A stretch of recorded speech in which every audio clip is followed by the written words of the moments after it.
We all have one of those cousins, the kind, just a good old country boy. Never been anywhere, never seen anything, never done anything.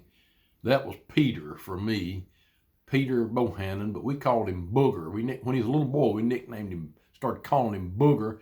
Booger became Booger Ray. It has a real ring to it. Booger Ray Bohannon the third. He wasn't really the third, but we thought that made it sound classy. So Booger Ray decided when he was 18 years old that he was going to see the world. He'd never been outside the city limits of Bird Bump, Alabama, but he joined the Army. He said, I'm going to let Uncle Sam pay for it, and I'm going to travel. I'm going to see the world. Well, he was to leave about 2 weeks after Christmas. And right before Christmas, we decided, well, we're going to have a party. We're going to have a Christmas party and a send-off party for Booger Ray. So we invited all of his friends, and both of them showed up. But no, I'm teasing. There were several that showed up that night. And one of them that showed up was Hattie Mae Hathcock.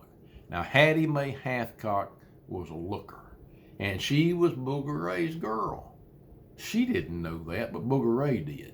He'd get around her, and he'd get his foot in his mouth more ways than you could get your foot in your mouth. But he did. And he'd stammer, and he'd stutter, and he'd turn red, and he'd turn green, he'd turn around twice, and sometimes he'd pass out just by looking at her. Well, we invited Hattie Mae to the Christmas party, and she came. Booger Ray was already there. He was in the house. He was standing under a doorway when she came into the house. Unbeknownst to him, somebody had taped mistletoe up over that doorway. Well, Hattie Mae, we pushed her over there where Booger Ray was. And she got there and she looked up and saw that mistletoe and she kissed him. She was going to kiss him on the cheek, but he turned around and about that time she kissed him right square on the lips. Old Booger Ray turned every color in the rainbow. His eyes rolled back in his head. He broke out in sweat and he hit the floor. Passed out cold as a piece of steel.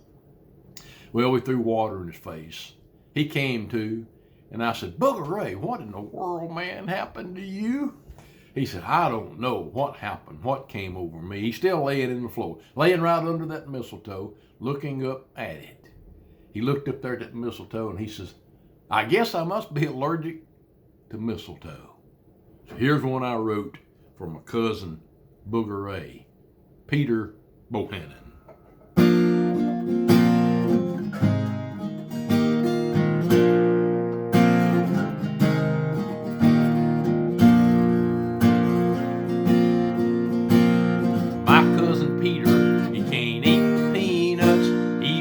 Out in hives and his throat swells shut.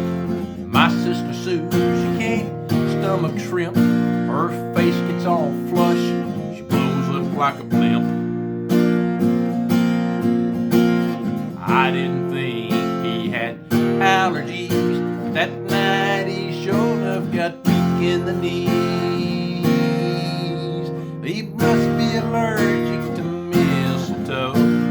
Just getting near it gives him vertigo. Gets all jumpy and his face turns red. His temperature rises and he breaks out in sweat. Turns as green as a pistachio.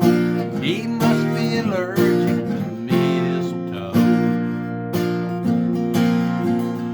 He could eat anything that crossed his plate. Nothing made him sick, just overweight. He could roll in sumac and not get a rash.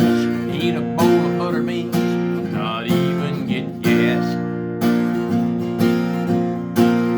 I didn't know he had allergies, but that night he sure enough got weak in the knees. He must be allergic to mistletoe.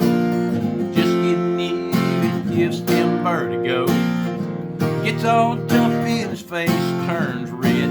His temperature rises and he breaks out in sweat. Turns as green as a pistachio. He must be allergic to mistletoe. It could have something to do with her kiss.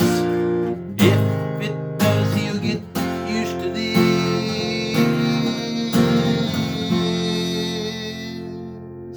Well, I think he's allergic to mistletoe. Just getting near it gives him vertigo. He gets all jumpy and his face turns red. His temperature rises and he breaks out in sweat. Turns as green as a pistachio. He must